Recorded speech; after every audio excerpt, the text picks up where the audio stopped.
नमस्कार, जय हिंद। कैसे हैं? उम्मीद करता हूँ ठीक होंगे।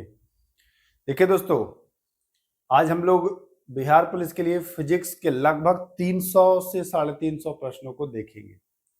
यह प्रश्न आपको रिवीजन के तौर पर देखना होगा, क्योंकि अगर आप सोचेंगे कि डीप में कराएं, डिटेल में कराएं, तो 300 प्रश्नों को डिटेल में कराने में पूरा दिन समाप्त हो जाएगा और पूरा दिन समाप्त होगा, फिर बाकी भी कुछ नहीं कर पाएंगे। आप बोर भी हो जाएंगे। पूरा दिन अगर एक ही सब्जेक्ट को पढ़ते रहो तो आप बोर हो जाओगे।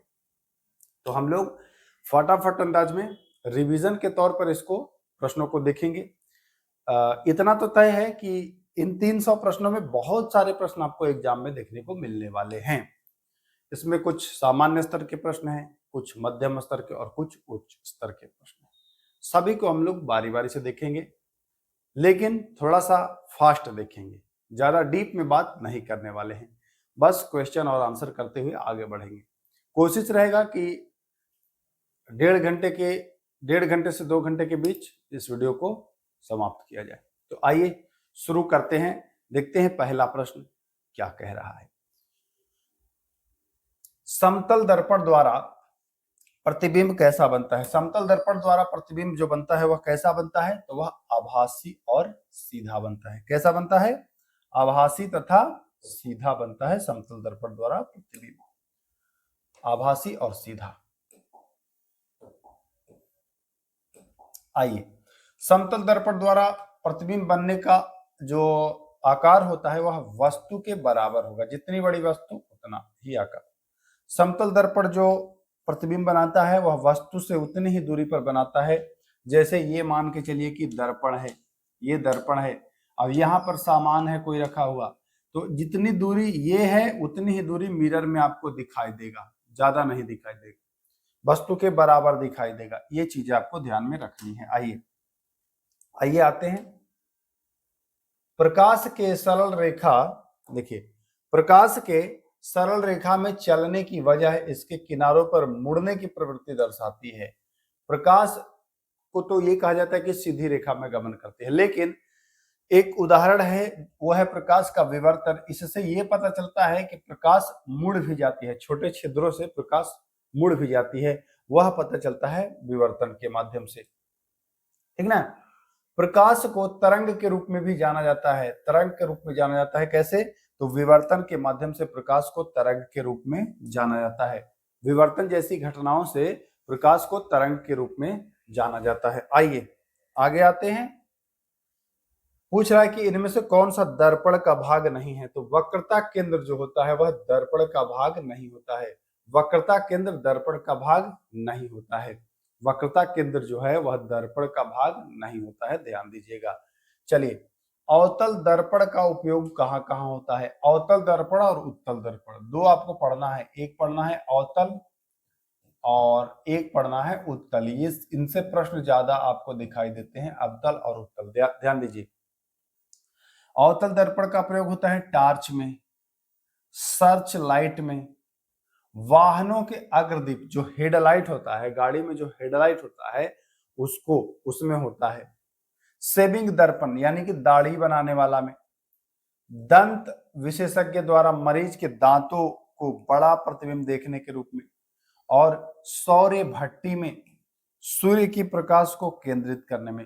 ये सारे उदाहरण से ही प्रश्न पूछता है कि भैया टार्च में कौन सा होता है दर्पण? तो बताएंगे अवतल। सर्च लाइट में अवतल, वाहनों के अग्रदीप में अवतल, ठीक ना? दाढ़ी बनाने वाले दर्पण के रूप में अवतल। दंत जो दांत के डॉक्टर होते हैं तो दांत को बड़ा देखने के लिए फिर उसका प्रयोग करते हैं, और सौर भट्टी में सूर्य की प्रकाश को केंद्रित करने में। इन सब जगहों पर अवतल दर्पण का प्रयोग जो है वह किया जाता है। आइए आगे चलते हैं, देखते हैं उत्तल दर्पण से जो प्रतिबिंब बनता है वह कैसा बनता है। उत्तल दर्पण से जो प्रतिबिंब बनता है वह आभासी और सीधा बनता है। जब प्रतिबिंब वास्तविक बनेगा तो वो उल्टा बन जाता है। वास्तविक प्रतिबिंब सीधा नहीं बनेगा, उल्टा बनता है। लेकिन यहाँ पूछेगा प्रश्न कि उत्तल दर्पण में, उत्तल जो दर्पण है इसमें कैसा बनता है?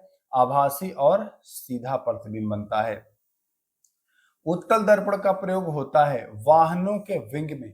गाड़ी देखे है ना, मोटरसाइकिल के भी देखे होंगे, जो साइड मिरर होता है या चार पहिया या कोई भी, तो उसमें उत्तल दर्पण होता है। गाड़ियों में जो लगा होता है उत्तल दर्पण साइड में, और जो हेडलाइट में दर्पण लगा होता है वह क्या होता है, वह अवतल होता है। दोनों पॉइंट ध्यान दीजिएगा, गाड़ियों के हेडलाइट में अवतल और साइड मिरर में उत्तल। नोट कर लीजिएगा, इस प्रश्न को ध्यान रखिएगा। आइए, किसी भी माध्यम में प्रकाश की अधिकतम चाल कितनी हो सकती है? प्रकाश की मैक्सिमम चाल 3 लाख किलोमीटर प्रति सेकंड। प्रकाश की मैक्सिमम जो चाल है वो कितनी होती है? 3 लाख किलोमीटर प्रति सेकंड।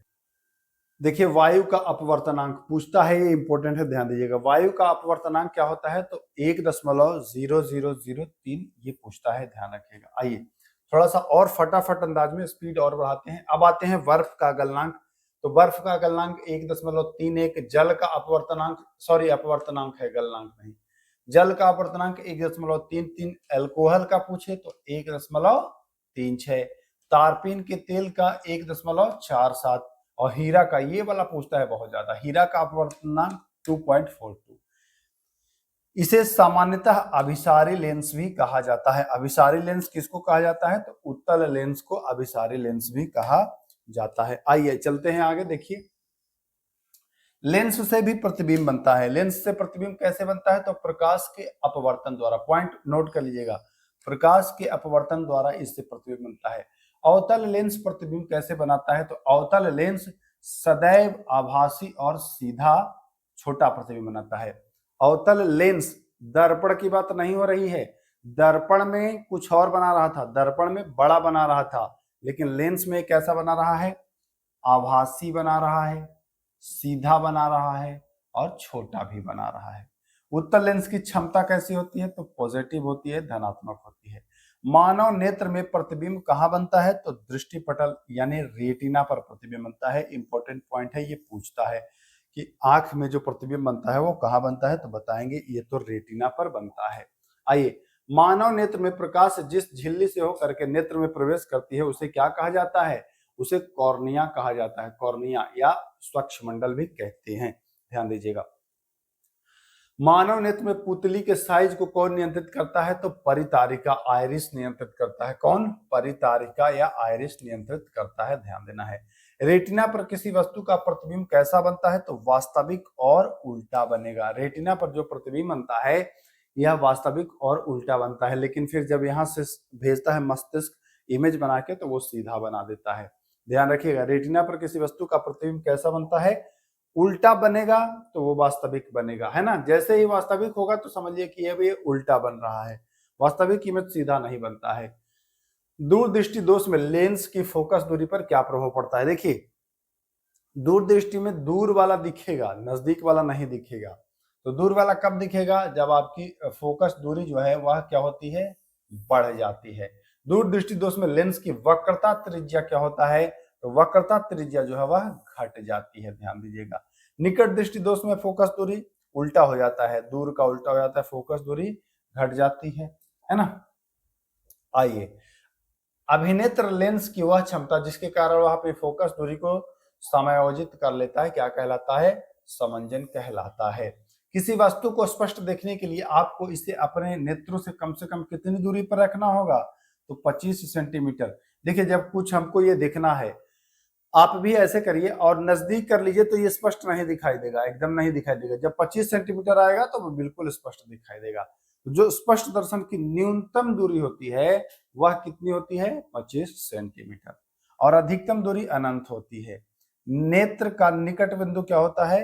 तो 25 सेंटीमीटर। इसके बाद आपको नहीं दिखाई देगा, धुंधला हो जाता है, ध्यान दीजिएगा। आइए, नेत्र का फार पॉइंट, दूर वाला, तो दूर अनंत है। कैसे अनंत है भाई? अब देखिए, सूर्य तारे को भी देख ले रहे हैं बिल्कुल साफ साफ, तो अनंत ही है। अब क्या दूरी देखिएगा? सूर्य तारा से भी ज्यादा दूर देखना है क्या?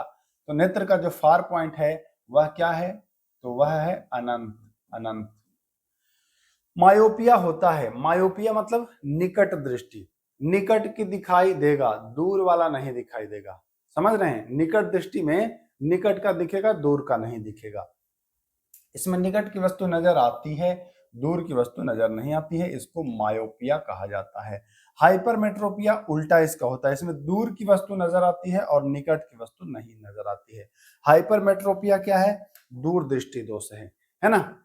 इसको कैसे ठीक करते हैं जरा सा बताएंगे इसी में। देखिए यहां से प्रश्न आपको आता ही आता है एग्जाम में, यहां से आपको प्रश्न आएगा निकट दृष्टि दूर दृष्टि। आइए निकट दृष्टि दोष को कैसे ठीक किया जा सकता है? निकट दृष्टि दोष, निकट का दिख रहा है, दूर का नहीं दिख रहा है, तो आप अवतल लेंस प्रयोग करिए। क्या किसका प्रयोग करेंगे? अवतल लेंस का। अब दूर दृष्टि दोष को संशोधित किया जाता है, दूर का दिख रहा है निकट का नहीं दिख रहा है, तो आप उत्तल वाला प्रयोग कर लीजिए।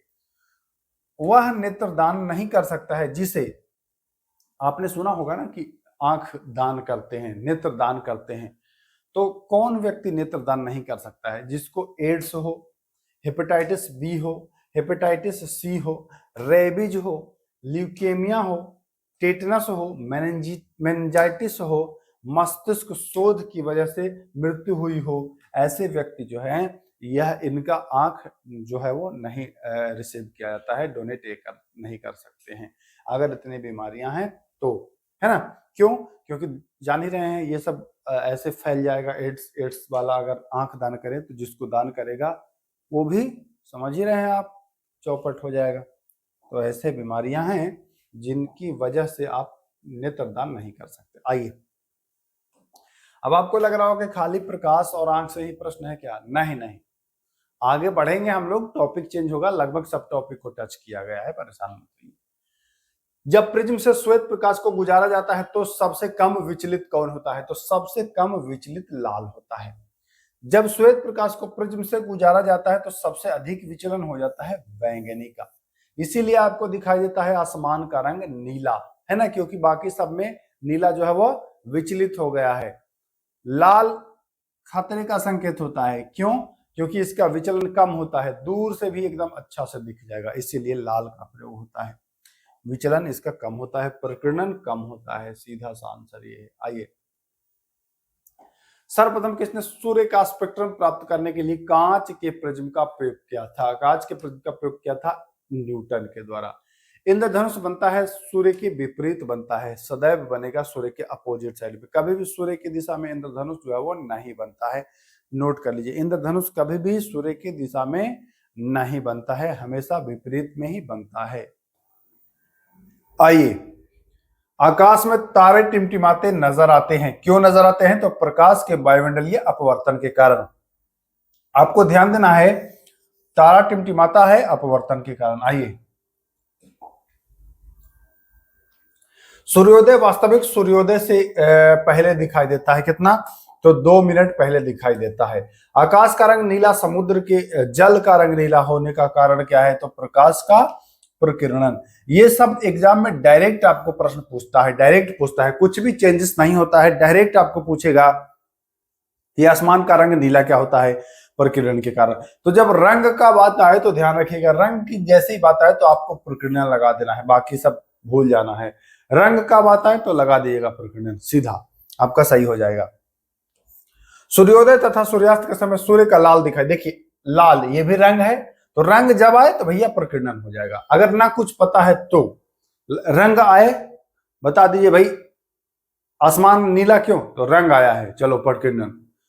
सूर्य का लाल क्यों? तो चलो रंग का नाम आया है, प्रकीर्णन। ऐसे लगा सकते हो आप, ध्यान दीजिएगा, बढ़िया प्रश्न है, कॉन्सेप्ट भी बता दिया हूं मैं, बहुत सेवा करेगा आपकी। आइए हम टिंडल प्रभाव को देख सकते हैं किसी घने जंगल से सूर्य के प्रकाश को गुजरने पर।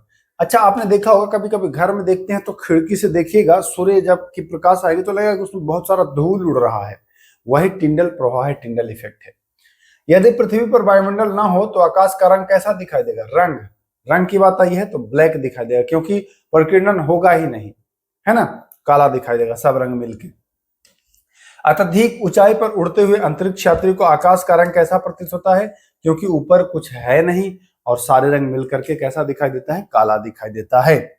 सारे रंग मिलकर के नहीं काला दिखाई देता है। देखिए जब सारे रंगों को वह क्या करेगा? ऑब्जर्व कर लेगा, कुछ दिखेगा ही नहीं तो आपको काला दिखाई देगा, और जब सारे रंगों को परावर्तित कर देगा तो सफेद दिखाई देगा। ये 2 पॉइंट ध्यान रखिएगा।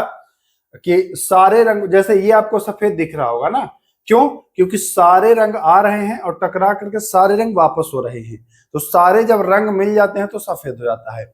और ये काला दिखाई दे रहा होगा इस वजह से क्योंकि सारे कलर आ रहे हैं लेकिन इसमें सारे कलर ऑब्जर्व हो जा रहे हैं, कुछ भी बाहर नहीं जा रहा है, इसलिए आपको ये काला दिखाई दे रहा है। तो ये दोनों पॉइंट आप ध्यान रखिएगा।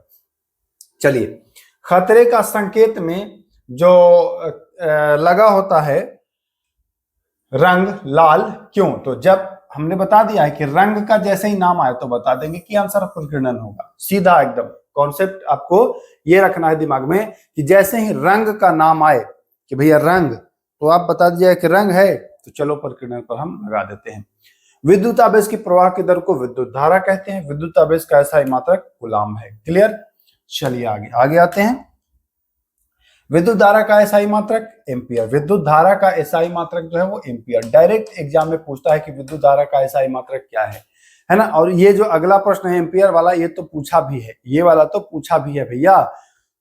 1 एम्पियर बराबर 1 कूलाम प्रति सेकंड, मतलब 1 कूलाम हो जाएगा प्रति सेकंड, 1 कूलाम प्रति सेकंड। परिपथों की विद्युत धारा मापने के लिए एमीटर का प्रयोग करते हैं। एमीटर को संयोजित करते हैं तो श्रेणी क्रम में संयोजित करते हैं। ध्यान दीजिएगा, एमीटर को कैसे संयोजित करते हैं? तो भैया श्रेणी क्रम में संयोजित करते हैं। विद्युत विभवांतर का एसआई मात्रक इंपॉर्टेंट है, डायरेक्ट एग्जाम में पूछता है तो वोल्ट बताएंगे। विभवांतर की माप की जाती है तो वोल्ट मीटर से की जाती है। 1 वोल्ट बराबर होता है, बिहार दरोगा में पूछा गया है, 1 वोल्ट बराबर होता है 1 जूल बटा 1 कूलाम। वोल्ट मीटर को आप लगाते हैं पार्श्व क्रम में। वोल्ट मीटर को कहां लगाते हैं? पार्श्व क्रम में आप लगाते हैं। आइए, प्रतिरोध का एसआई मात्रक, तो प्रतिरोध का एसआई मात्रक ओम है, ओम।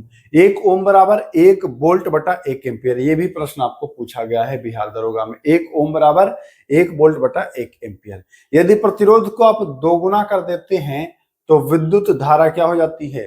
प्रतिरोध को अगर दोगुना कर देंगे, बढ़ा देंगे, तो विद्युत धारा घट नहीं जाएगी। अगर आपको कोई रोके जाने से, तो आप रोकेगा तो आपकी भाई चाल घट जाएगी कि नहीं घट जाएगी?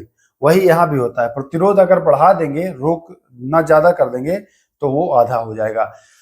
तार की अगर लंबाई भी दोगुना कर देते हैं तो पाठ्यांक तब भी आधा हो जाता है। तार की जो लंबाई भी दोगुना कर देंगे तो प्रतिरोध जो है वह आधा हो जाएगा। आइए, बल्ब में प्रायः कौन सी गैस भरी जाती है? तो नाइट्रोजन और आर्गन भरी जाती है।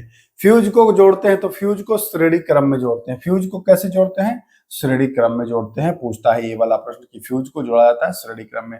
विद्युत शक्ति का एसआई मात्रक वाट है। 1 वाट बराबर 1 वोल्ट गुने एम्पियर। 1 वोल्ट गुने एम्पियर, 1 वाट बराबर होता है, ध्यान दीजिएगा। चलिए आइए आते हैं आगे। विस्थापन किसे कहते हैं? विस्थापन किसको कहते हैं भैया? तो वस्तु के प्रारंभिक व अंतिम स्थिति के बीच न्यूनतम जो दूरी है उसको ही कहते हैं विस्थापन। ओडोमीटर से मापा जाता है, गाड़ियों द्वारा तय की गई दूरी ओडोमीटर से मापा जाता है। चाल का मात्रक है, चाल का मात्रक है मीटर प्रति सेकंड। औसत चाल बराबर क्या होता है? तो तय की गई कुल दूरी बटे कुल समय। जैसे औसत दूरी कभी 5 किलोमीटर इतने स्पीड से चला, 6 किलोमीटर इतने स्पीड से चला, 7 किलोमीटर इतने स्पीड से चला, तो कुल औसत चाल। तो भैया 5 kilometre plus 6 kilometre plus 7 kilometre बटा तीनों चाल जोड़ दीजिएगा, एक्स वाई जेड, है ना। ऐसे करके आप निकाल सकते हो। चलिए आइए, एक निश्चित दिशा में चाल को क्या कहते हैं? तो एक निश्चित दिशा में चाल को वेग कहा जाता है। त्वरण का मात्रक क्या होता है? तो मीटर प्रति सेकंड स्क्वायर त्वरण का मात्रक है। वेरी इंपॉर्टेंट है, नोट कर लीजिए। जो स्टार लगा दे, जिसमें स्टार लगा दे भाई, समझ लीजिए कि उसको आपको नोट करना पड़ेगा। नहीं करेंगे तो पीछे रहेंगे। मैं बता रहा हूं, स्टार लगा दे, नोट कर लीजिए। ये भी इंपॉर्टेंट है, ये भी प्रश्न पूछा है। दूरी समय ग्राफ का प्रयोग किसको ज्ञात करने के लिए? तो वस्तु की चाल ज्ञात करने के लिए। वृत्तीय पथ पर दौड़ता हुआ एक एथलीट उदाहरण है, तो त्वरित गति का उदाहरण है। वृत्तीय पथ पर बहुत इंपॉर्टेंट है, ये पूछते हैं ऐसे ही प्रश्न। वृत्तीय पथ पर दौड़ता हुआ एक एथलीट है, त्वरित गति का उदाहरण है। घर्षण बल कार्य करता है हमेशा विपरीत, गति के विपरीत ये कार्य करता है, गति के विपरीत कार्य करता है। गैलीलियो का जन्म हुआ था इटली के पीसा शहर में। द लिटिल वैलेंस पुस्तक की रचना किसने की थी? गैलीलियो ने की थी। प्रथम लोलक घड़ी की संरचना भी गैलीलियो के द्वारा ही दिया गया था। आइए, गति के पहले नियम को जड़त्व का भी नियम कहा जाता है। जड़त्व का भी नियम, जड़त्व निर्भर करता है वस्तु के द्रव्यमान पर। ये इंपॉर्टेंट है। और ये भी पूछता है ऐसा प्रश्न कि जड़त्व निर्भर करता है द्रव्यमान पर। गुरुत्वाकर्षण का सार्वत्रिक नियम दिया था तो न्यूटन ने दिया था। कैलकुलस के खोजकर्ता न्यूटन है। क्लियर है? हम लोग फटाफट बढ़ रहे हैं, क्यों? क्योंकि बहुत ज्यादा प्रश्न है, बहुत ही ज्यादा प्रश्न है। बस आप रिवीजन के तौर पर इसको लीजिएगा। जी का मान किसने दिया था? तो हेनरी कैवेंडिश ने दिया था।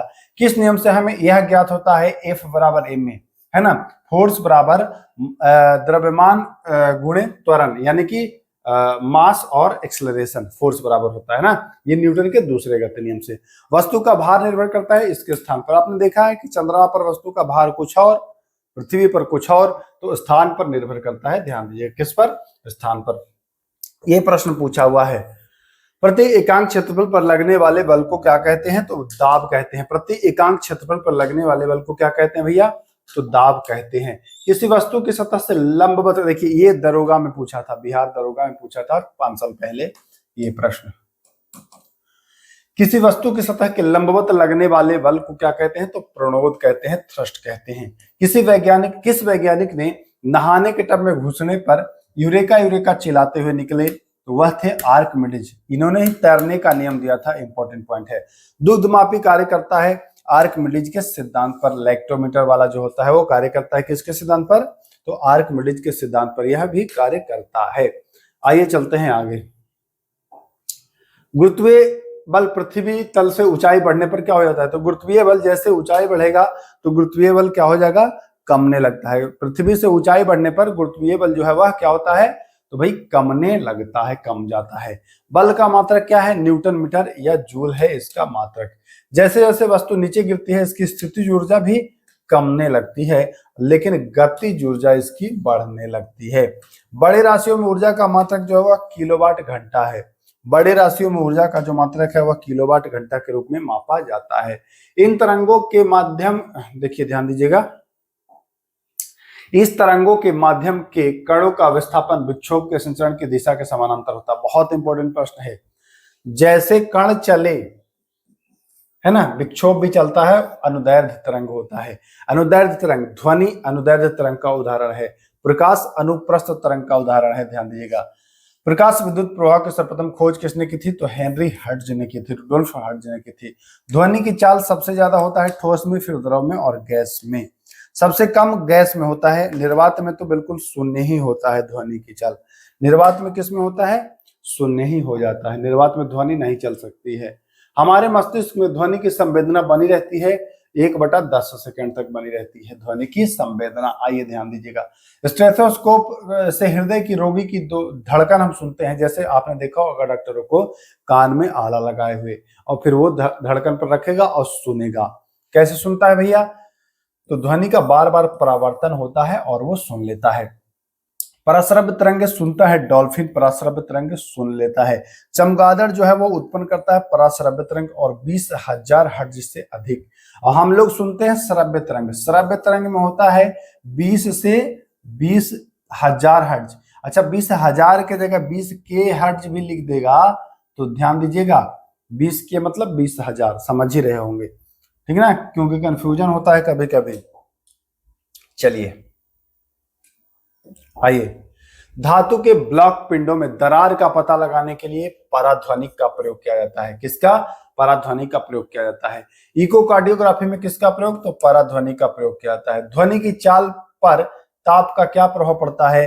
ताप बढ़ने पर ध्वनि की चाल जो है वो बढ़ जाती है। 1 डिग्री सेंटीग्रेड पर 61 मीटर प्रति सेकंड बढ़ती है। ध्यान दीजिएगा, ताप बढ़ता है, ताप बढ़ने पर ध्वनि की चाल क्या होती है? बढ़ जाती है। टेम्परेचर अधिक तो चाल अधिक हो जाता है। ध्यान दीजिए।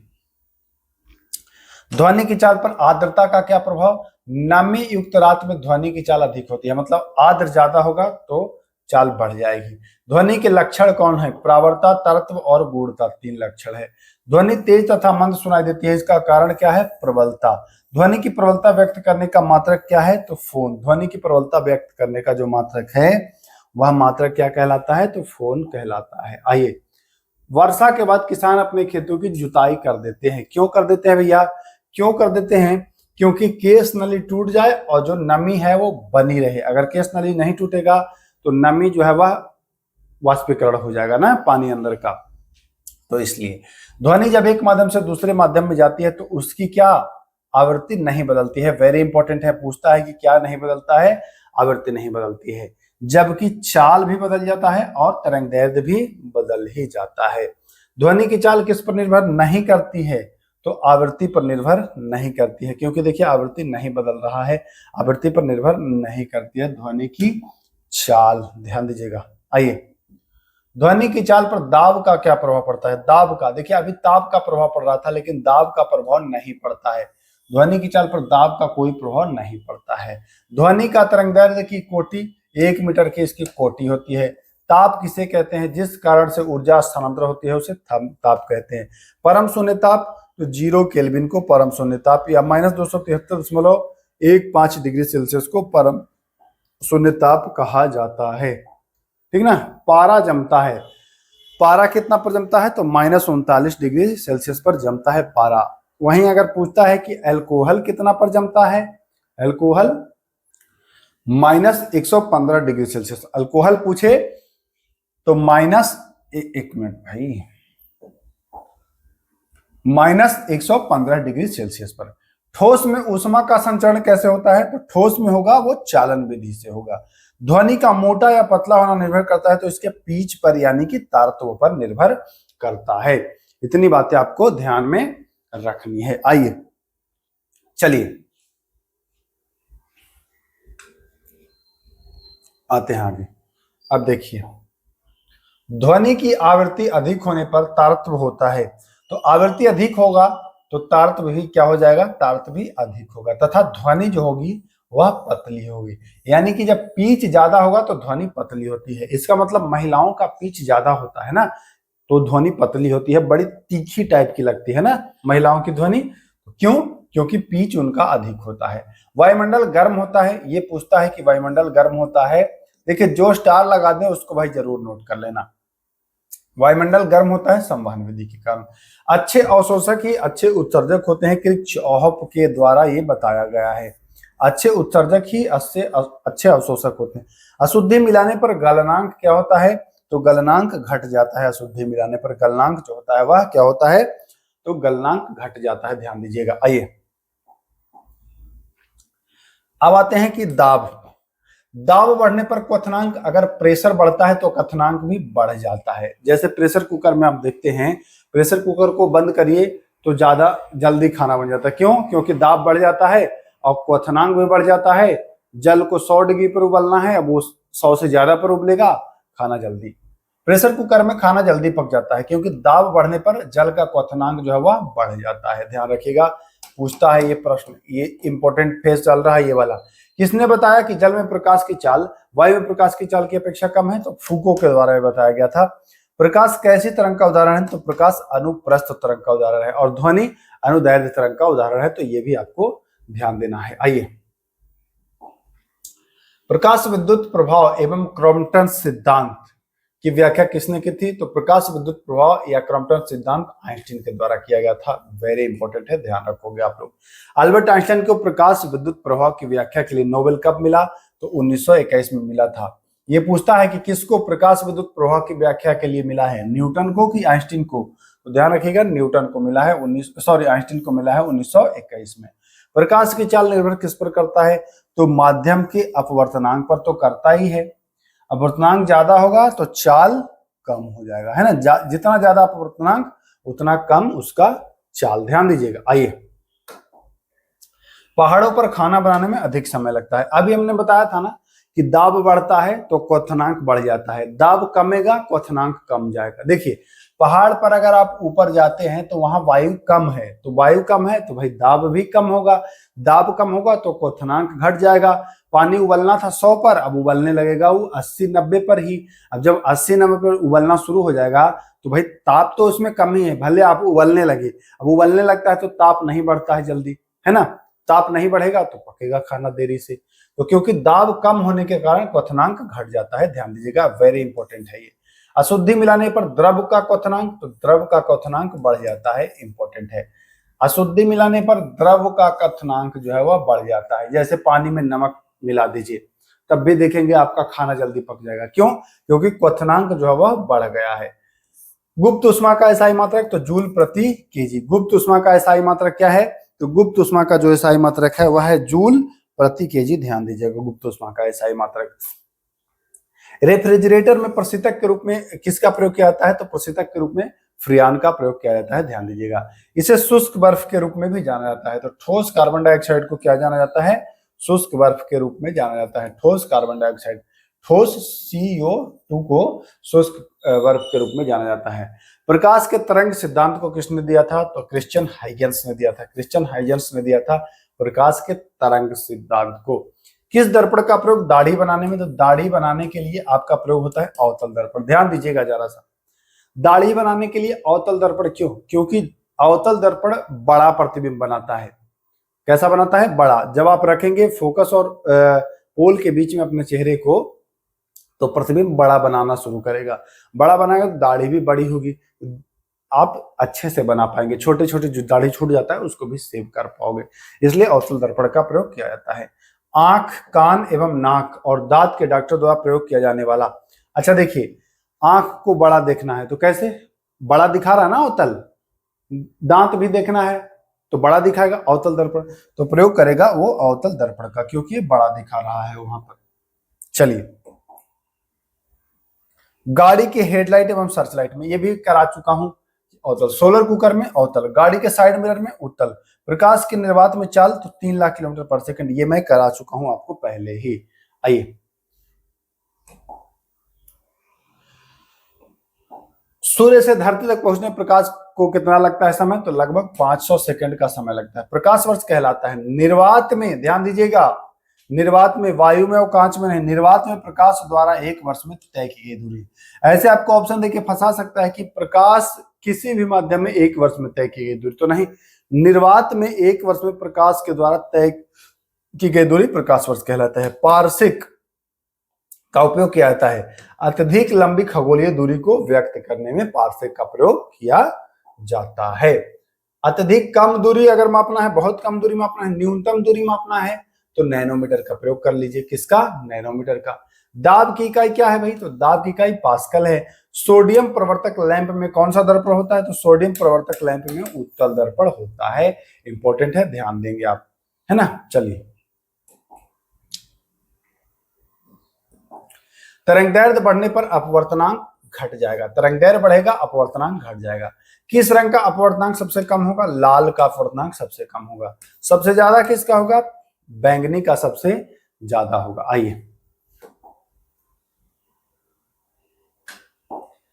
किसी द्रव्य में अंदर डूबी हुई छड़ी टेढ़ी दिखाई देती है। देखिए, एक चीज मैं और बता दूं, जैसे मैं आपको बताया था कि जब रंग का जिक्र है बाबू, तो प्रकीर्णन पर आ जाना, नहीं बताया था मैं।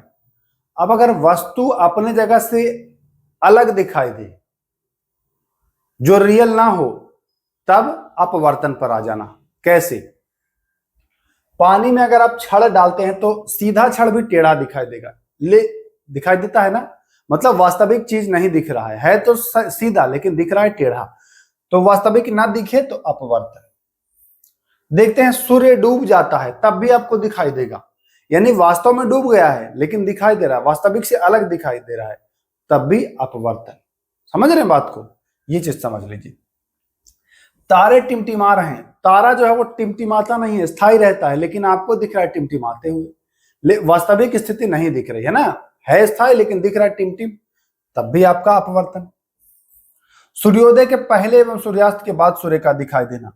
हो गया है सूर्योदय, तब भी सूर्य लाल दिखाई देते रहता है। अब लाल रंग पूछ देगा कि लाल रंग, तब प्रकीर्णन, लेकिन यहां क्या, यहां रंग नहीं पूछ रहा है। सूर्योदय के पहले एवं सूर्यास्त भी सूर्य का दिखाई देना, ये तो नहीं कह रहा है कि लाल। तो सूर्योदय के, सूर्य डूब गया है तब भी दिख रहा है, यानी कि वास्तव चीज नहीं दिख रहा है। क्या आंसर हो जाएगा? आंसर हो जाएगा अपवर्तन। जब वास्तव नहीं दिखे अपवर्तन, और जब रंग का जिक्र हो तो प्रकीर्णन। क्लियर है? क्लियर है सर। आइए, चलिए, जल में पड़ी परखनली का चमकना, परखनली का चमकना पूर्ण आंतरिक परावर्तन के कारण होता है। कांच में आई दरार का चमकना, तो जब दरार चमकता है तब भी पूर्ण आंतरिक परावर्तन, TIR, इसी के कारण मरीचिका बनता है। ऑप्टिकल फाइबर में प्रयोग किया जाता है पूर्ण आंतरिक परावर्तन। और पूछता है कि ऑप्टिकल फाइबर के निर्माता, तो नरेंद्र कपानी, नाम याद रखिएगा, नरेंद्र कपानी ऑप्टिकल फाइबर के आविष्कारक हैं। चलिए देखिए, मैं बताया हूं ना आपको, पानी से भरा किसी बर्तन की तली में पड़ा हुआ सिक्का ऊपर उठा दिखाई देता है। देखिए जैसे ये है बाल्टी, इसमें आप पानी भर के और सिक्का डाल दीजिए, अब देखेंगे तो सिक्का लगेगा कि यहां पर है, वास्तविक से अलग दिख रहा है आपको, तब क्या बताएंगे आप? बर्तन बताएंगे। सीधा आंसर तो आपको मैं बता चुका हूं। मनुष्य के शरीर की आंतरिक भागों का परीक्षण प्रकाश के किस परिघटना के कारण होता है? तो पूर्ण आंतरिक परावर्तन के कारण, TIR के कारण। आइए, रेगिस्तान में मरीचिका का बनना, मरीचिका भी बनता है पूर्ण आंतरिक परावर्तन के कारण। जल के अंदर पड़ी हुई मछली वास्तविक गहराई से कुछ ऊपर, वास्तविक से हट के जैसे दिखाई दे भैया, आप लगाएंगे अपवर्तन। रंग जैसे ही दिखाई दे भैया, आप लगाएंगे प्रकीर्णन। इतनी बातें आप ध्यान रखिएगा, बहुत इंपॉर्टेंट, हम बता चुके हैं आपको। हीरा का चमकना तो पूर्ण आंतरिक परावर्तन, हीरा का चमकना पूर्ण आंतरिक परावर्तन। लेंस की क्षमता मापी जाती है डायोप्टर में मापी जाती है। डेसिबल किसकी इकाई है? ध्वनि की प्रबलता की इकाई है। एंगस्ट्रम किसकी इकाई है? तो तरंगदैर्ध्य की इकाई है। ध्यान दीजिएगा, इतनी बातें आप। चलिए,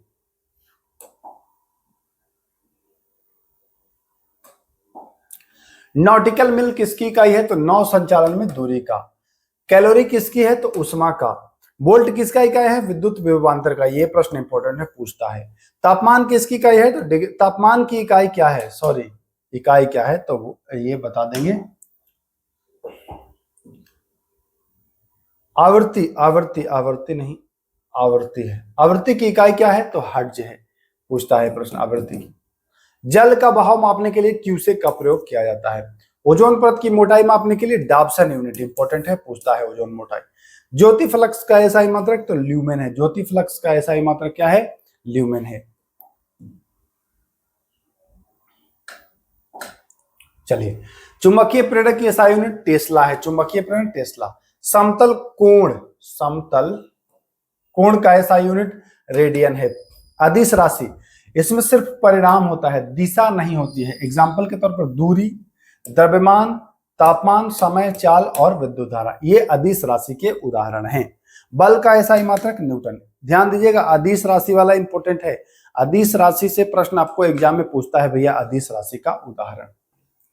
चलिए आगे चलें।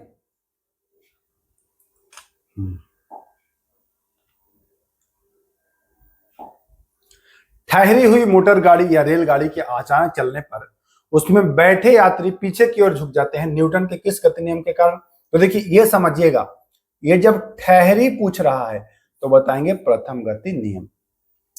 F बराबर a में न्यूटन के किस गति नियम से? तो दूसरे गति नियम से, ये मैं बता चुका हूं। बल का व्यंजक न्यूटन के किस नियम से प्राप्त होता है? तो न्यूटन के दूसरे गति नियम से भी प्राप्त होता है।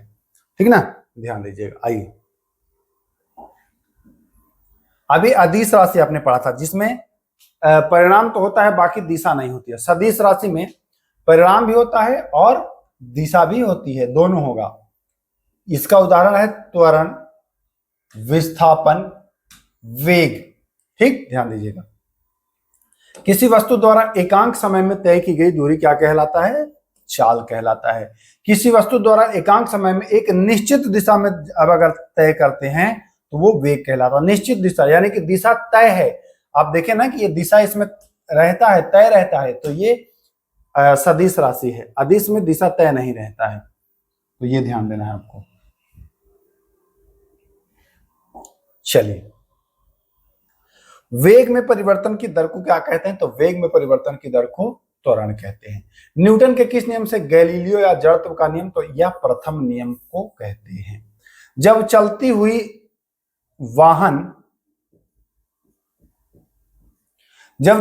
वाहन में अचानक ब्रेक लगाई जाती है तो यात्री जो है वो आगे की ओर झुक जाता है, न्यूटन के प्रथम गति नियम से। ध्यान दीजिएगा, न्यूटन के कौन सा गति नियम कार्य करता है? प्रथम गति नियम। आइए, कंबल को डंडे से पीटने पर धूल के कण निकलने शुरू हो जाते हैं, यह न्यूटन के, तो यह जड़त्व का ही नियम है, प्रथम गति नियम है। क्रिकेट खिलाड़ियों द्वारा गेंद को पकड़ते समय गेंद गेंद को पकड़ते समय हाथ को पीछे खींच लिया जाता है, यह न्यूटन के कौन से गति नियम के कारण? तो यह न्यूटन का दूसरा गति नियम का काम होता है। आइए, बंदूक से गोली चलाते समय पीछे की ओर झटका लगना न्यूटन के तीसरे गति नियम, action reaction force. Action reaction force. Rocket का ऊपर उठना न्यूटन के किस गति नियम का उदाहरण है? तो न्यूटन के तीसरे गति नियम का उदाहरण है। ये सारे इंपॉर्टेंट हैं, ध्यान दीजिएगा। विस्थापन का SI मात्रक मीटर, जानते ही हैं। आइए, पाई के मान, पाई जो 22/7 होता है ना, पाई के मान की गणना सबसे पहले किसने की थी? तो आर्यभट्ट ने की थी। इंपॉर्टेंट है। प्रक्षेप को अधिकतम दूरी फेंकने के लिए उसे किस डिग्री पर? तो 45 डिग्री। इंपॉर्टेंट है। न्यूटन ने गति के नियम को किस पुस्तक में प्रकाशित किया है? तो प्रिंसिपिया में प्रकाशित किया है। इंपॉर्टेंट है, ध्यान दीजिएगा, पूछता है। न्यूटन के किस नियम से बल की परिभाषा मिलती है? तो प्रथम नियम से मिलती है बल की परिभाषा। नाव के किनारे पर कूदने पर नाव पीछे की ओर चला जाता है, तो न्यूटन तीसरा गति नियम है। ये एक्शन रिएक्शन फोर्स, जैसे इस पेन को दीवार पर जितनी तेज से मारेंगे उतनी ही तेज से रिटर्न होगा, ये एक्शन रिएक्शन फोर्स होता है। क्रिया प्रतिक्रिया बल होता है। आवेग कौन सी राशि है? सदिश राशि है, जिसका SI मात्रक न्यूटन सेकंड है। जब दिशा तय हो तो वो सदिश राशि का कार्य हो जाता है, सदिश राशि कहलाता है। देखिए, एक उत्तोलक से भी प्रश्न आता है कभी कभी। कैंची, पिलास, सिड़ासी, कील उखाड़ने की मशीन, शीश झूला, साइकिल का ब्रेक, हैंड पंप, यह सभी कौन सा श्रेणी का उदाहरण है? प्रथम श्रेणी का उदाहरण है। सरौता, नींबू निचोड़ने वाला मशीन, एक पहिए कूड़ा ढोने वाला मशीन, ये सब दूसरे श्रेणी के उत्तोलक हैं। देखिए, दूसरे श्रेणी में लोड बीच में रहता है। दूसरे श्रेणी में लोड यानी कि भार जो है वह बीच में रहता है। आपने कूड़ा गाड़ी देखा होगा, तो आगे आपका एक चक्का लगा होता है ना, और इसी पर ऐसे यहाँ पर लाद लेता है कूड़ा या मिट्टी, और यहाँ ऐसे हत्था लगा होता है, इसको पकड़ के और वो चलाता है। तो बीच में जब लोड हो तो वो दूसरे श्रेणी का।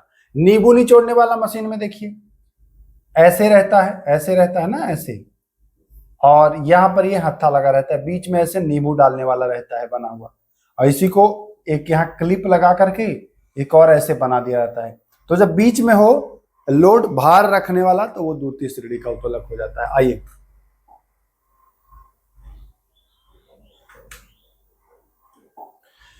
चिमटा तथा मनुष्य का हाथ किस श्रेणी का उत्तोलक है? ये तीसरे श्रेणी का उत्तोलक है। कार्य का SI मात्रक क्या है? जूल। कार्य क्या है? अदिश राशि है। कार्य में कोई दिशा है?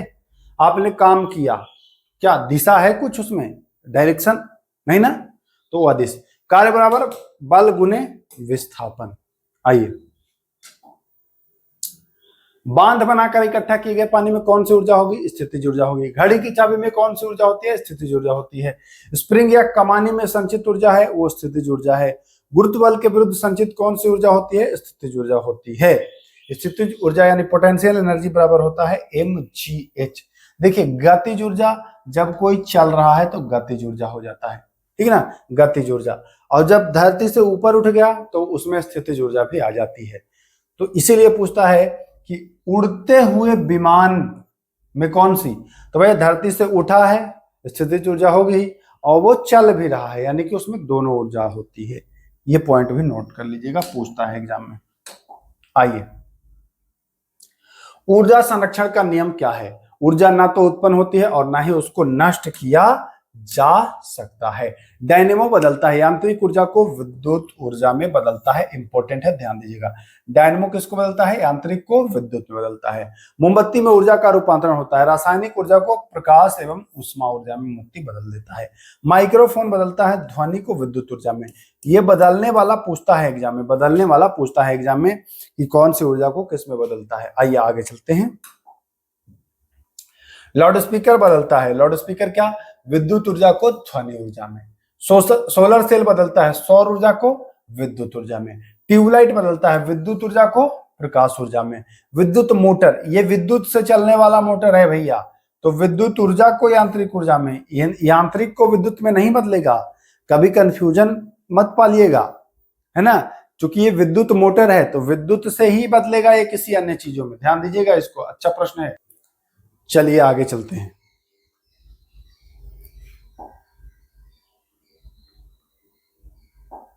विद्युत बल बदलता है, ये विद्युत ऊर्जा को प्रकाश ऊर्जा में, विद्युत सेल बदलेगा रासायनिक ऊर्जा को विद्युत ऊर्जा में, सितार बदलता है यांत्रिक ऊर्जा को ध्वनि ऊर्जा में।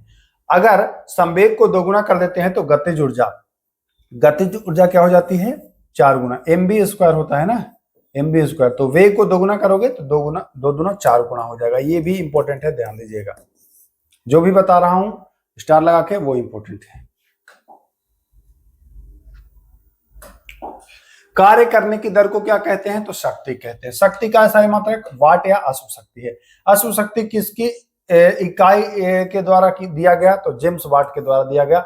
1 किलोवाट बराबर 746, 1 केवी बराबर 746 वाट या 1.3 HP।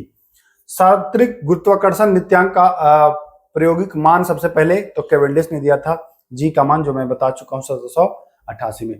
पृथ्वी की सतह से ऊपर या नीचे जाने पर जी का मान में क्या परिवर्तन होता है, तो ऊपर या नीचे जाते हैं तो जी का मान हो जाता है कम। पृथ्वी के ध्रुव पोल पर जी का मान क्या होता है, तो सबसे ज्यादा मान होता है जी का ध्रुवों पर सबसे अधिक, विषुवत रेखा पर सबसे कम होता है, ध्यान दीजिएगा। पृथ्वी के घूर्णन गति अगर बढ़ा देंगे तो जी की जो वैल्यू है, जी का जो मान है वो क्या हो जाएगा, कम हो जाएगा अगर घूर्णन गति बढ़ाएंगे तब। आइए तो पृथ्वी के घूर्णन गति घटने पर, अच्छा बढ़ने पर कम जाता है तो घटने पर बढ़ ही जाएगा। यह किसने निष्कर्ष निकाला कि निर्वात में सभी वस्तुएं समान त्वरण से गिरती है, गैलीलियो ने बताया था कि निर्वात में सभी वस्तुएं समान त्वरण से गिरेंगी। पृथ्वी तल के अति निकट चक्कर लगाने वाले उपग्रह की कक्षीय चाल लगभग कितनी होती है, तो 8 किलोमीटर प्रति सेकंड होती है। चलिए पृथ्वी के लिए पलायन वेग, देखिए इंपॉर्टेंट है, ये बहुत बार अनेकों एग्जाम में पूछा गया है। पृथ्वी का जो पलायन वेग है 11.2 किलोमीटर प्रति सेकंड, यहाँ पर किलोमीटर होता है, किलोमीटर, मीटर नहीं। पृथ्वी की सतह से ऊपर जाने पर वायुमंडलीय दाब क्या हो जाता है, कम जाता है, इंपॉर्टेंट है, पूछता है। पहाड़ों पर खाना बनाने में कठिनाई होती है, मैं बता चुका हूं पहले ही कि वायु दाब कम होता है, क्वथनांक कम जाता है, इसलिए खाना देर से बनता है। वायुयान में बैठे यात्री का फाउंटेन पेन जो है उसके स्याही बाहर आ जाते हैं, क्यों, क्योंकि वायुमंडलीय दाब कम हो जाता है। जितना उसके पेन में वायुमंडलीय दाब है अंदर, बाहर कम है, तो अंदर से बाहर की ओर चल देता है स्याही। वायुमंडलीय दाब को आप बैरोमीटर से मापते हैं। बैरोमीटर का पाठ्यांक देखिए इंपॉर्टेंट है, बैरोमीटर का पाठ्यांक अचानक एकाएक कम हो जाए, नीचे गिर जाए तो समझ लीजिए कि आंधी आने की संभावना है। अब अगर यहाँ अचानक वायु दाब कम हो जाए तो बाहरी वायु यहाँ का दाब मेंटेन करने के लिए तेजी से बढ़ेंगी, और तेजी से बढ़ेंगी तो आंधी आ ही जाएगा, है ना, तो ध्यान दीजिएगा। चलिए आइए, बैरोमीटर का पाठ्यांक जब धीरे धीरे नीचे गिरे तो धीरे धीरे नीचे गिरे तो समझिए कि अब वर्षा होगी। बैरोमीटर का पाठ्यांक जब धीरे धीरे ऊपर चढ़े तो समझिए कि अब मौसम साफ होगा। पास्कल के नियम का आधार पर आधारित कुछ यंत्र कौन सा है भाई, तो पूछता है हाइड्रोलिक लिफ्ट किसका सिद्धांत पर कार्य करता है, पास्कल। हाइड्रोलिक ब्रेक किसका पर कार्य करता है, पास्कल। हाइड्रोलिक प्रेस किस पर कार्य करता है, तो पास्कल के सिद्धांत पर कार्य करता है। गर्म करने पर जिन पदार्थों का आयतन बढ़ जाता है, दाब बढ़ने पर उनका गलनांक क्या होगा, ध्यान से समझिएगा। गर्म करने पर जिन पदार्थों का आयतन बढ़ता है, दाब अगर बढ़ाते हैं तो उनका गलनांक क्या होगा, तो गलनांक भी बढ़ जाएगा, जैसे मोम, घी इत्यादि। गर्म करने पर जिनका आयतन घटता है मतलब कम जाता है, दाब बढ़ने पर उनका गलनांक भी कम जाएगा। एग्जाम्पल के तौर पर बर्फ याद रखिएगा। दाब बढ़ने पर द्रव का क्वथनांक पर क्या प्रभाव पड़ता है, तो दाब बढ़ाएंगे तो द्रव का जो क्वथनांक है वो भी क्या हो जाएगा, बढ़ जाएगा। इस बात को भी आप अच्छे से समझेंगे। चले आगे, आइए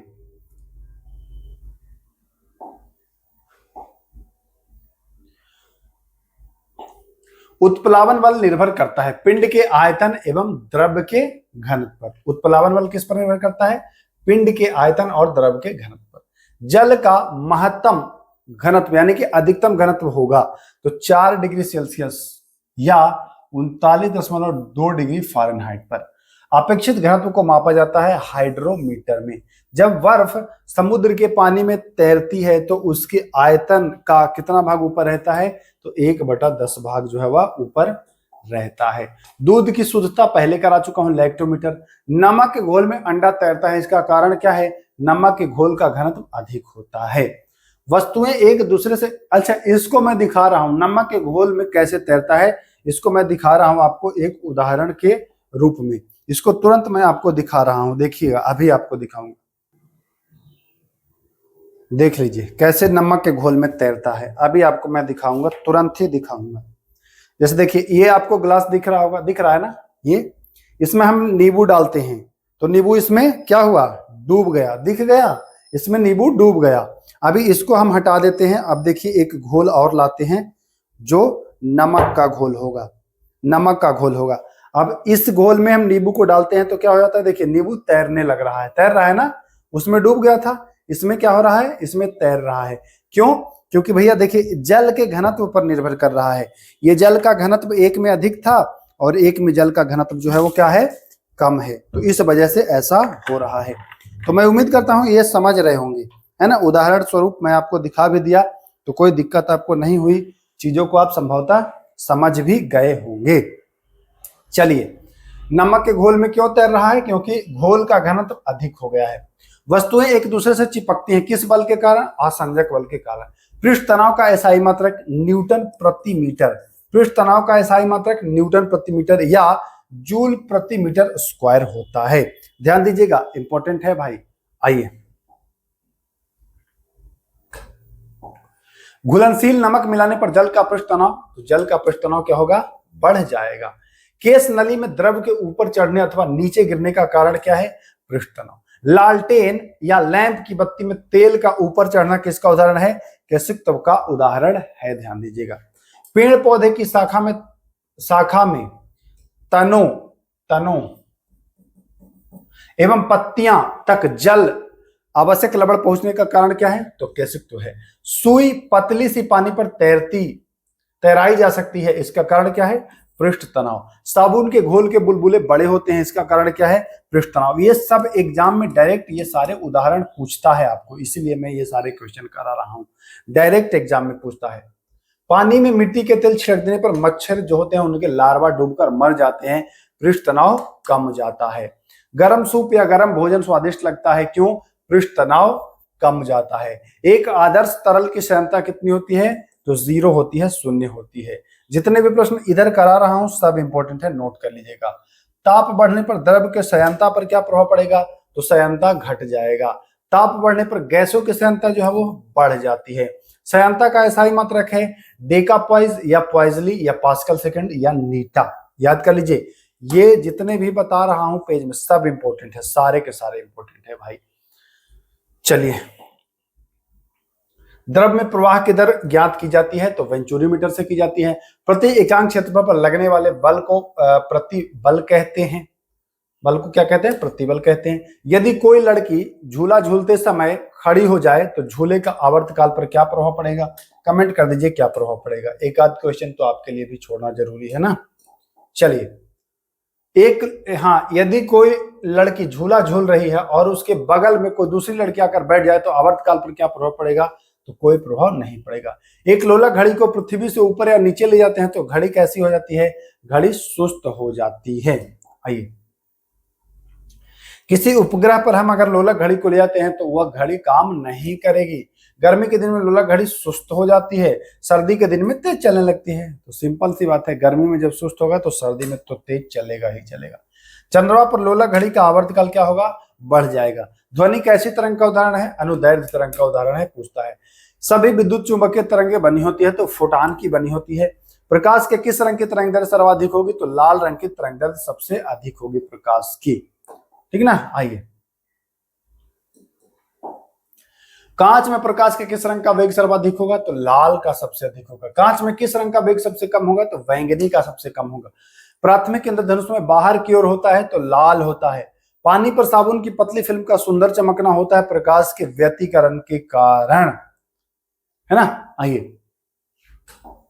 प्रश्न बहुत ज्यादा है दोस्तों, नहीं अगर जल्दी जल्दी कराएंगे तो हमारा जो टारगेट है 1 से 1.5 घंटा वाला वो कैसे पूरा होगा, है ना। अब अगर आपको ज्यादा दिक्कत होगी तो वीडियो को तेज कर लीजिएगा, स्पीड बढ़ा करके आप उसको देख लीजिएगा, तो वो भी काम स्पीड बढ़ा के नहीं घटा करके देखिएगा, तब भी आपका काम हो जाएगा। विद्युत विद्युत चुंबकीय तरंग की अवधारणा किसके द्वारा प्रतिपादित किया गया था, तो मैक्सवेल के द्वारा किया गया था, देख ही रहे हैं। गामा किरण के खोजकर्ता पॉल विलार्ड हैं। एक्सरे किरण है, एक्सरे किरणों के खोजकर्ता रॉन्जन है। गामा किरणें के रदरफोर्ड हैं, ध्यान दीजिएगा, गामा किरणें का कौन है, रदरफोर्ड है। चलिए, श्रव्य तरंगे मैं पहले ही बता चुका हूं कि जो सुनते हैं हम लोग 20 से 20,000 हर्ट्ज। पानी के अंदर हवा का बुलबुला किस लेंस की तरह कार्य करता है, तो उत्तल लेंस की तरह कार्य करता है, पानी के अंदर हवा का बुलबुला। लेकिन दिखाई कैसा देता, व्यवहार देखिए, यहाँ पर 2 चीजें हैं, दिखाई देगा उत्तल लेंस, व्यवहार करेगा अवतल लेंस की तरह, है ना। तो दोनों पॉइंट आपको याद रखना है कि दिखाई देगा उत्तल लेंस और व्यवहार करेगा अवतल लेंस, ठीक। चलिए आइए, तो नेत्र जब दान किया जाता है तो कौन सा भाग दान किया जाता है, तो कॉर्निया दान किया जाता है। आंख का रंग निर्भर करता है, आइरिस पर निर्भर करता है। रेटिना पर वस्तु का प्रतिबिंब बनता है, ये पहले भी करा चुका हूं, वास्तविक और उल्टा। देखिए ये करा चुका हूं, निकट दृष्टि दोष में अवतल गोलाई और क्षमता बढ़ जाती है, फोकस दूरी घट जाती है जब निकट दृष्टि दोष होता है तब, है ना। दूर दृष्टि दोष में किस लेंस का प्रयोग करते हैं हम, तो उत्तल लेंस का प्रयोग करते हैं। ये सब तो करा चुका हूं, रिपीट हो रहा है फिर। आइए, जो नहीं कराया हूं उसको करा देता हूं। दूर दृष्टि दोष में लेंस की गोलाई क्या होता है दूर दृष्टि दोष में, तो गोलाई घट जाएगी, क्षमता भी घट जाता है, लेकिन फोकस दूरी बढ़ जाता है, दूर की वस्तु दिखने लगती है साफ। प्रेस वायोपिया या जरा दृष्टि दोष में कौन सा लेंस प्रयोग किया जाता है, तो इसमें बाइफोकल लेंस का प्रयोग किया जाता है। व्यक्ति की आंखों के अंदर दबाव को मापने के लिए किस यंत्र का प्रयोग किया जाता है, टोनोमीटर, इंपोर्टेंट, ध्यान दीजिएगा।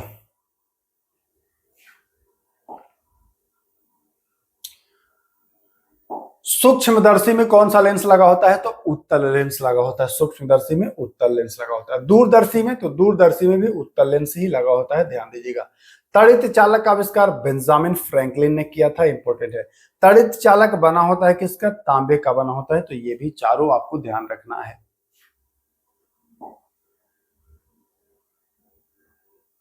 विद्युत विभव का एसआई मात्रक, तो क्या होता है, विद्युत विभव का एसआई मात्रक वोल्ट होता है, इंपॉर्टेंट पॉइंट है, ध्यान दीजिएगा। विद्युत विभव कौन सी राशि है, अदिश राशि है। विभवांतर का एसआई मात्रक वोल्ट होता है, यह भी अदिश राशि है।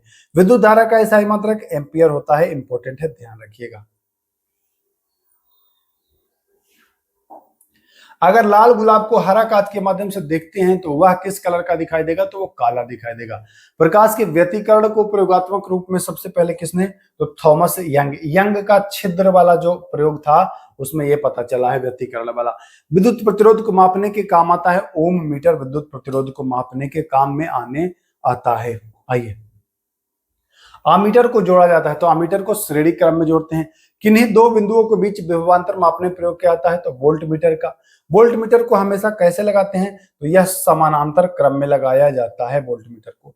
विद्युत फ्यूज बना होता है, किसका बना होता है, तो टीन और शीशा का बना होता है, और फ्यूज को श्रेणी क्रम में लगाते हैं। ये पॉइंट भी आपको ध्यान देना है कि फ्यूज को कैसे लगाते हैं, तो फ्यूज को भैया श्रेणी क्रम में लगाते हैं। आइए आगे चलते हैं, देखिए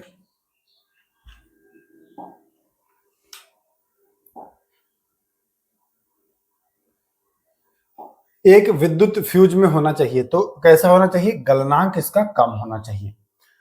तप्त द्वीप बल्बों में फिलामेंट के जीवन काल को बढ़ाने के लिए कौन सी गैस भरी जाती है, नाइट्रोजन गैस भरी जाती है।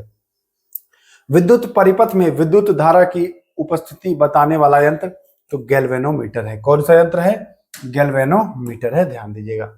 ट्रांसफार्मर कार्य करता है विद्युत चुंबकीय प्रेरण के सिद्धांत पर। कौन से सिद्धांत पर, विद्युत चुंबकीय प्रेरण के सिद्धांत पर। ट्रांसफार्मर के क्रोड बनाने के लिए प्रयोग किया जाता है, तो नरम लोहे का प्रयोग किया जाता है। एसी डायनेमो या जनरेटर के सिद्धांत पर कार्य करता है, तो यह भी विद्युत चुंबकीय प्रेरण के सिद्धांत पर कार्य करता है, ध्यान दीजिएगा। आइए, रेक्टिफायर परिवर्तित करता है किसको? तो प्रत्यावर्ती धारा को दिष्ट धारा में परिवर्तित करता है। विद्युत धारा के चुंबकीय प्रवाह की खोज किसने की थी? तो आर्स्टेड नामक वैज्ञानिक ने की थी। अस्थायी चुंबक बनाने में किसका प्रयोग किया जाता है? तो नरम लोहे का। और स्थायी चुंबक बनाने में पूछता है तो बताएंगे कि इस्पात का प्रयोग किया जाता है। आइए, परमाणु भौतिकी के पिता किसे कहा जाता है? तो रदरफोर्ड को कहा जाता है परमाणु भौतिकी के पिता। सोने की पन्नी पर टकराया था, वो आपने पढ़ा था ना रसायन। भारत में परमाणु कार्यक्रम के पिता तो डॉक्टर होमी जहांगीर भाभा। प्रोटॉन की खोज किसने की थी? तो गोल्डस्टीन। न्यूट्रॉन की खोज किसने की थी? तो जेम्स चैडविक ने की थी। तो ध्यान देना है आपको। इलेक्ट्रॉन के खोज करता तो जे थॉमसन। पॉजिट्रॉन के खोज करता एंडरसन। कैथोड किरणों को पैदा किया जाता है गैस का प्रयोग करके। कैथोड किरणें होती है ऋणात्मक होती हैं, ध्यान। एनोड किरणें कैसी होती हैं? तो धनात्मक होती हैं। कैथोड किरण किसकी बनी होती है? इलेक्ट्रॉन की। कैथोड किरणें का वेग तो प्रकाश के वेग का 1/10 भाग। ताप बढ़ने पर अर्धचालक की चालकता, ये बहुत ही इंपॉर्टेंट है। ताप बढ़ने पर अर्धचालक की जो चालकता होती है वो क्या होती है? बढ़ जाती है अर्धचालक की चालकता।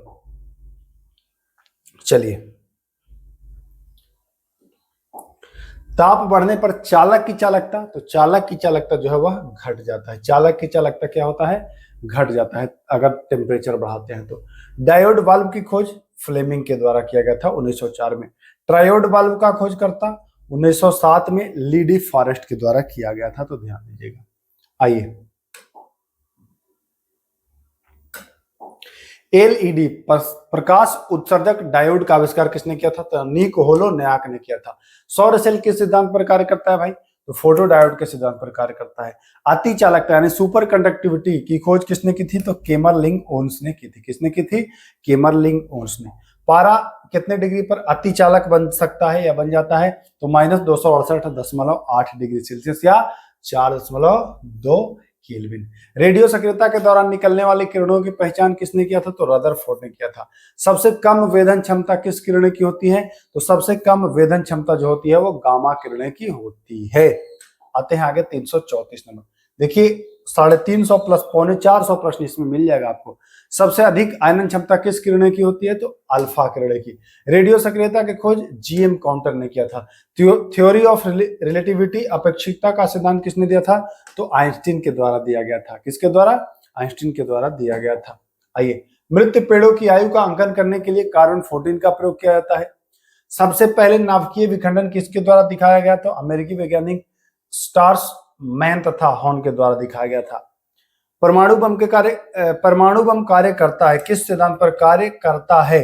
नाभिकीय विखंडन के सिद्धांत पर परमाणु बम जो है वो कार्य करता है। ध्यान दीजिएगा। चलिए, सबसे पहले नाभिकीय रिएक्टर किसने बनाया था? तो प्रोफेसर एनरिक फर्मी के निर्देशन में शिकागो में बनाया गया था। नाभिकीय रिएक्टर में मंदक के रूप में भारी जल और ग्रेफाइट का, ये दोनों इंपॉर्टेंट है, नोट कर लीजिएगा।